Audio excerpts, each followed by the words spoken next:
Welcome back now for the news in detail. In fresh acts of state terrorism, Indian troops have martyred 12 more youth in occupied Kashmir. This comes after India sent another 38,000 troops to the occupied valley over the past 1 week. The unarmed civilians have been martyred by Indian forces in Kupwara, Shopian and Baramulla districts. Pakistan has expressed serious concern over the escalating situation in the occupied valley. Meanwhile, United Kingdom, Germany and Australia have issued a travel advisory to their citizens against travelling to occupied Kashmir. India's BJP government has proposed major steps to unilaterally end the UN-recognized special status of Kashmir as a disputed territory. Kashmiri leaders have called on to the international community to take emergent action. If any order violating our and Kashmiri's rights is passed on August 6th, then from that day and that moment on, public agitation will prevail in Jammu and Kashmir. Every Kashmiri will step out of their home, putting their business and life at stake. But we will make sure that all efforts to change Jammu and Kashmir's special status through Parliament or Supreme Court fail.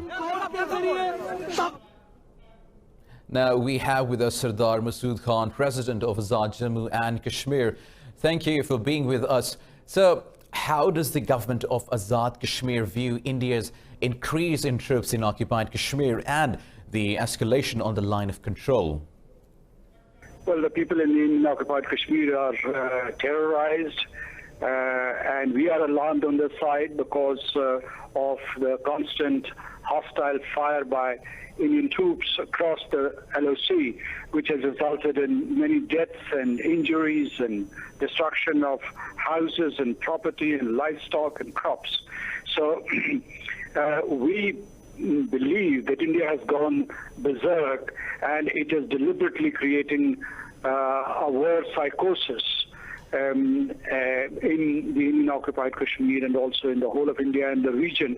And this follows the offer of mediation made by President Donald Trump some time ago, and which he repeated recently. So we think that India, instead of saying yes to diplomacy, yes to political means, it has once again decided to resort to military means, to brutalization of the Kashmiris, and to these coercive measures, which haven't worked for the past 72 years, and they are not going to work this time too. Right, so what do you believe is the cause of these actions by New Delhi?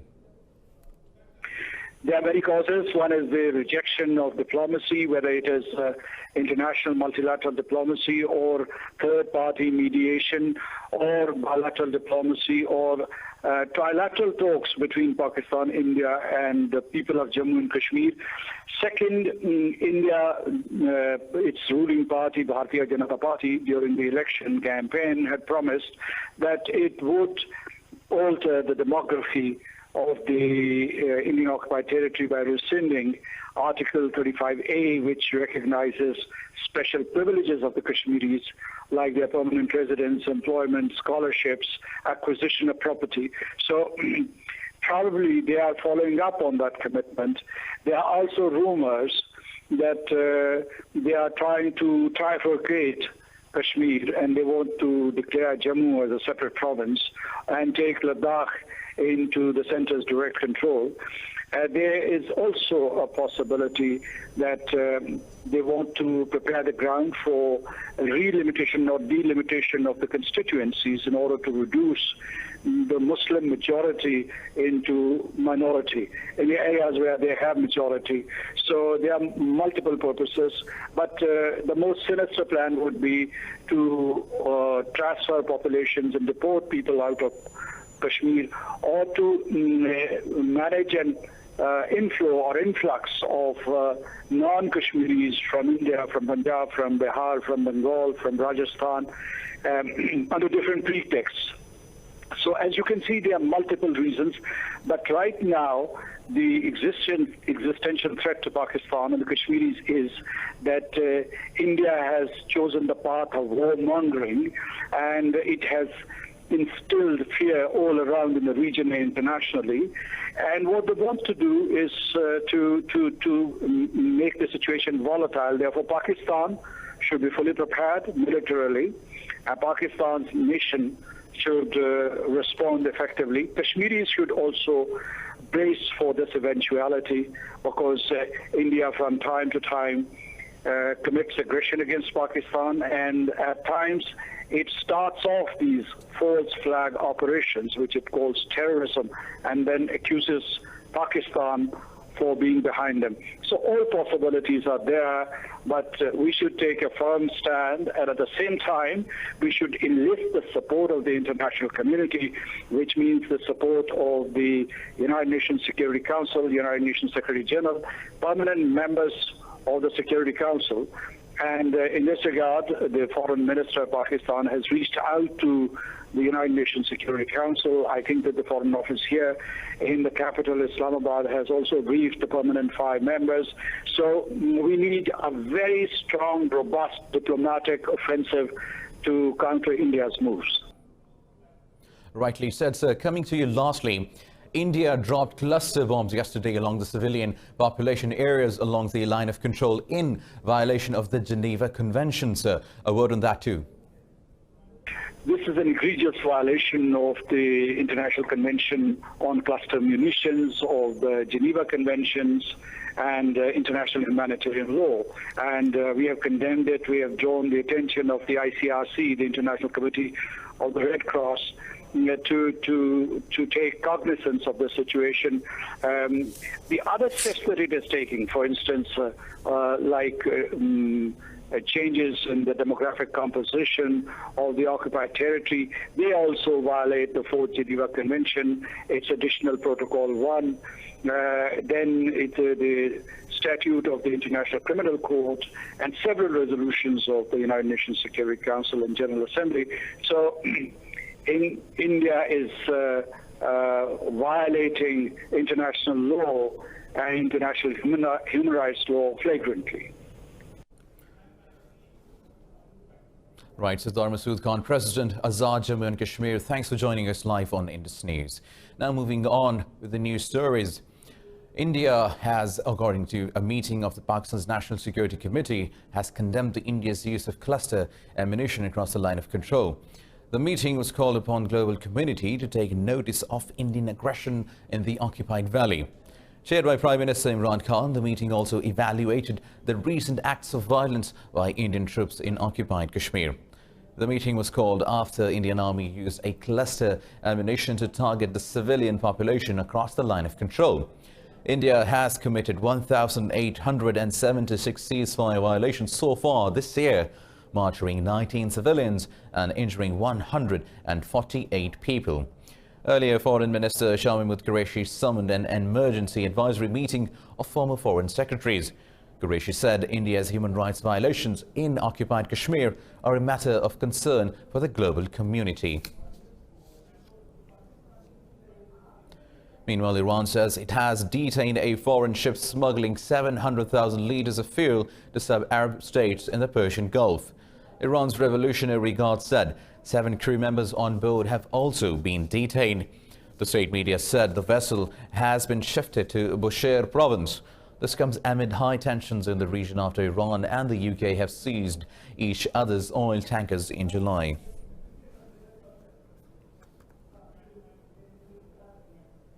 Moving to Sudan, where the military rulers and protest leaders have signed a constitutional declaration that paves the way for transition to civilian rule. Deputy head of the Military Council, General Hamdan Daglo, said signing of the declaration marked a new era in history of the country. The power-sharing deal envisages a governing body of 6 civilians and 5 generals. A formal signing of the accord is due to hold on August 17th. The composition of the new transitional civilian majority ruling council will be announced next day.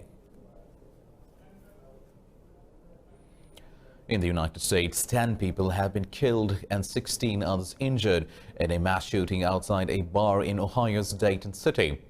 Dayton police say they found the shooter's dead body at the scene. Rescue teams have taken the injured to hospitals.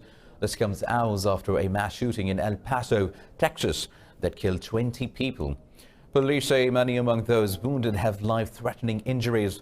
U.S. President Donald Trump has condemned the shooting, calling it an act of cowardice.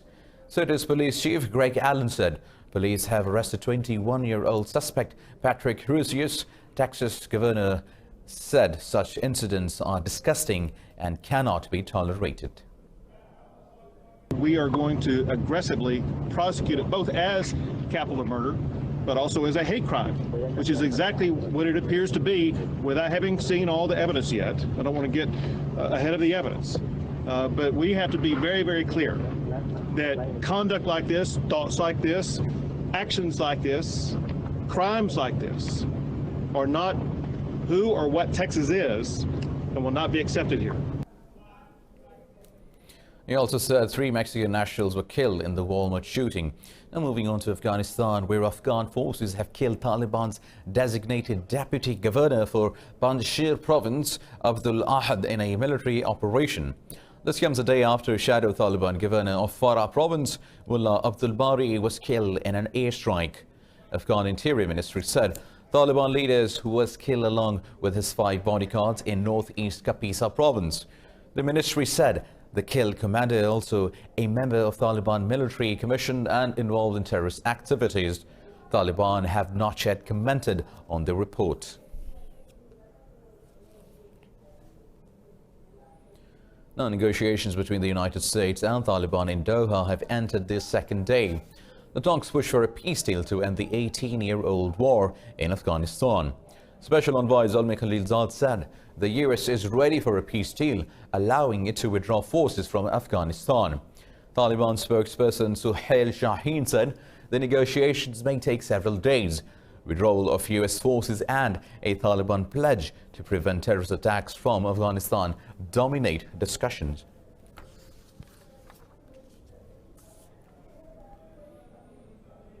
Meanwhile, in Syria, a munitions blast killed 31 government soldiers at a military airport in central Homs province. The state news agency said a technical fault during the transport of expired ammunition caused the explosion. The Shairat airbase in the regime's significant installation in the center of the country. According to the United Nations, more than 350,000 people have been killed in Syria since the start of the war in 2011. The Syrian Observatory has reported a decrease in the overall casualties in Idlib following a ceasefire agreement. Following the agreement, 2 government soldiers have been killed in the past 2 days. Russia and Turkey claim the on-ground clashes have reduced significantly.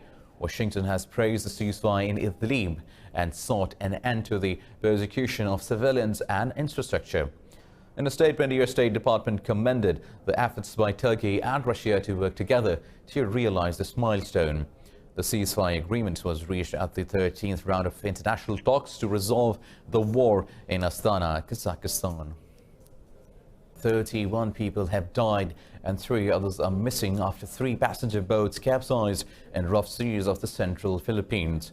Police say 63 survivors have been rescued from the boats in the Guimaras Strait. Police said 2 of the accidents took place around noon, forcing the Coast Guard to temporarily shut down ferry services. After the services resumed in the evening, another boat overturned in the strait. The Coast Guard said boats capsized after being battered by strong winds and huge waves. Authorities have arrested opposition leader Lyubov Sobol and more than 800 protesters during protests in Moscow. The protest started after the disqualification of opposition candidates from local elections to be held in the capital next month. The Russian local election is seen as a dry run for a national parliamentary election in 2021. Authorities say opposition candidates have failed to collect enough genuine signatures to register for the vote, but candidates deny the claim and insist on taking part in the polls. President Vladimir Putin is yet to comment on the standoff with the opposition. Meanwhile, in Hong Kong, police have arrested more than 20 protesters after violent clashes overnight. Police said the protesters were arrested for unlawful assembly and assault. About 14,000 people from 20 sectors have called for a general strike against the abandoned extradition bill. The island has seen more than 2 months of protests against the extradition bill. In recent demonstrations, the protesters set fire to pickets and besieged a police station. They also blocked the entrance to the Cross Harbour Tunnel, cutting a major artery linking Hong Kong and the Kowloon Peninsula. Police used tear gas, pepper spray and batons to disperse the protesters. Now, China has pushed a free trade agreement between ASEAN and its 6 major partners at the 8th ministerial meeting for the RCEP. Japan, Republic of Korea and India participated in the Regional Comprehensive Economic Partnership meeting in Beijing. Chinese Commerce Ministry said over 2/3 of the negotiations on bilateral market access have been completed. Chinese Vice Premier Hu Xunhua said some difficulties and sensitive differences persist between member states. If the deal materializes, it will be the world's largest trading bloc without the US. The RCEP includes 16 countries, accounting for over 30% of the global GDP. The next RCEP Trade Negotiating Committee meeting will be held in Jakarta later this month.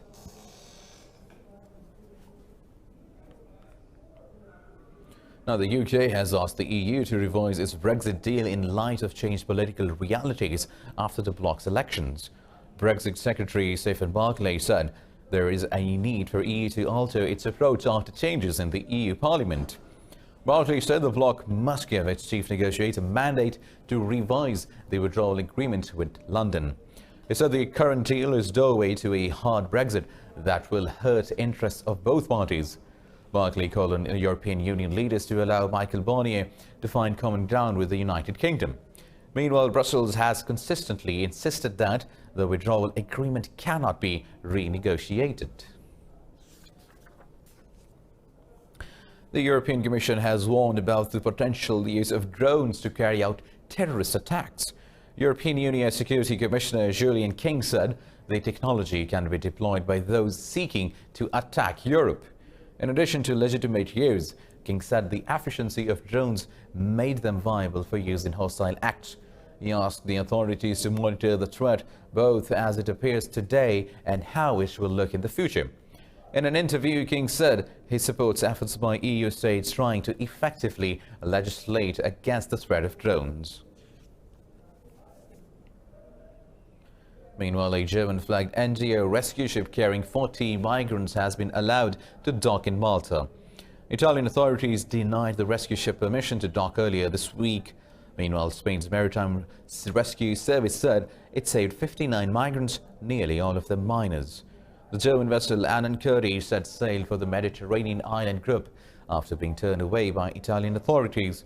The German NGO CI, which operates the Alan Kurdi vessel, then appealed to Malta. Malta's Prime Minister Joseph Muscat said the migrants will be distributed among EU countries. Meanwhile, Spain's Maritime Rescue Service said it saved 59 migrants, nearly all of them minors.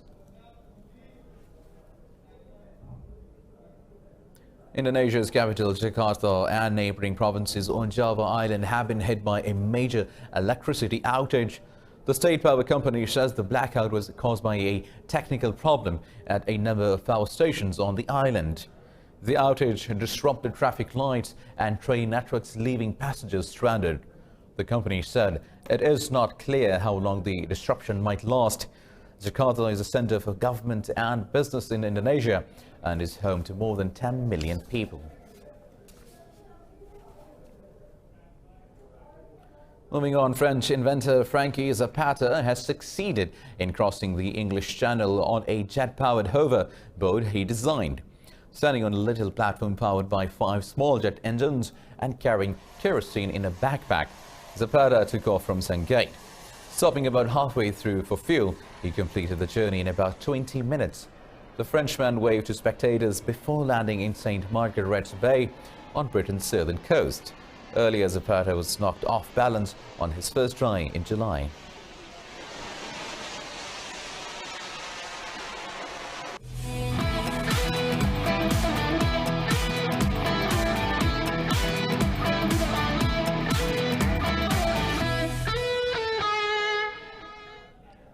In In Washington Open, Australia's Nick Kyrgios eliminated top seed Stefanos Tsitsipas of Greece in the semi-final of the Washington Open. Kyrgios saved a match point to beat Tsitsipas by 2-1. The Aussie won 87% of his service points. He will face Daniil Medvedev of Russia in the final.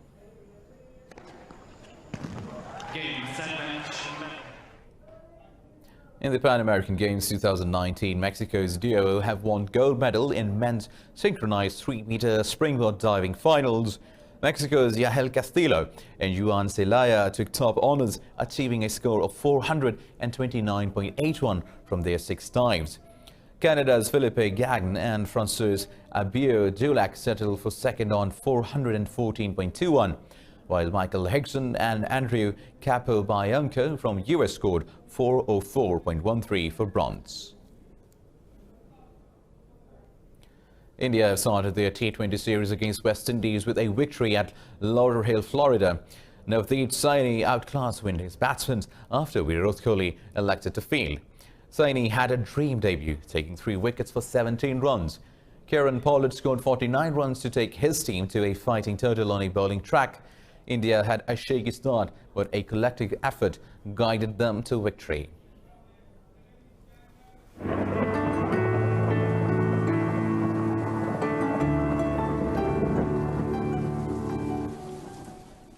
Now let's have a look at the weather report.